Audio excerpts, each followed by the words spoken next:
মাননীয় সকল সংসদ সদস্যবৃন্দ, গতকাল বিরোধী দলীয় নেতা একটি প্রস্তাব উপস্থাপন করেছিলেন দেশের চলমান পরিস্থিতি নিয়ে। আমরা সকলেই আলোচনা করে একমত হয়েছিলাম বা একটি বিষয়ে আমরা সকলেই উপনীত হয়েছিলাম মাননীয় স্পিকার, যে এটি একটি বৈশ্বিক প্রবলেম। সারা বিশ্বেই এই সমস্যার তাপ ছড়িয়ে পড়েছে।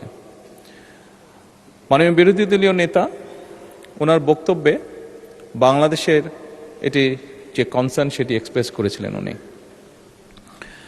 এবং ওনারা প্রস্তাব দিয়েছিলেন ওনাদের পক্ষ থেকে যে ওনাদের কাছে কিছু পরামর্শ আছে। সরকারি দল এবং বিরোধী দল আমরা একসাথে সেই বিষয়গুলি নিয়ে কাজ করতে পারি। মাননীয় স্পিকার, আমি আমার বক্তব্যে বলেছিলাম বাংলাদেশ জাতীয়তাবাদী দল সকল সময় দেশের স্বার্থে, দেশের মানুষের স্বার্থে যে কোনো আলোচনা যে কারোর সাথে করতে প্রস্তুত রয়েছে। তারই প্রেক্ষাপটে মাননীয় স্পিকার, আমরা সিদ্ধান্ত গ্রহণ করেছি যে আমরা আমাদের পক্ষ থেকে 5 সদস্যের একটি কমিটি গঠন করছি।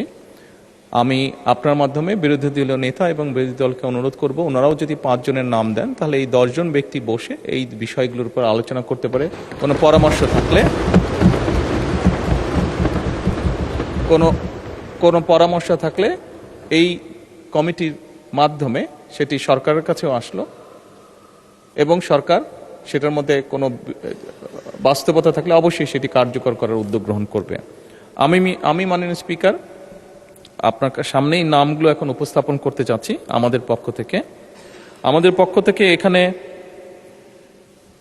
মাননীয় জ্বালানি মন্ত্রী জনাব ইকবাল মোহাম্মদ টুকু, প্রতিমন্ত্রী জনাব অমিত এবং মাননীয় সংসদ সদস্য এবি আশরাফ উদ্দিন নিজাম, লক্ষ্মীপুর 4, মঈনুল ইসলাম খান শান্ত, মানিকগঞ্জ 2, মিয়া নুরুদ্দিন অপু, শরীয়তপুর 3। এই 5 জনকে আমরা প্রস্তাবনা করছি। মাননীয় স্পিকার,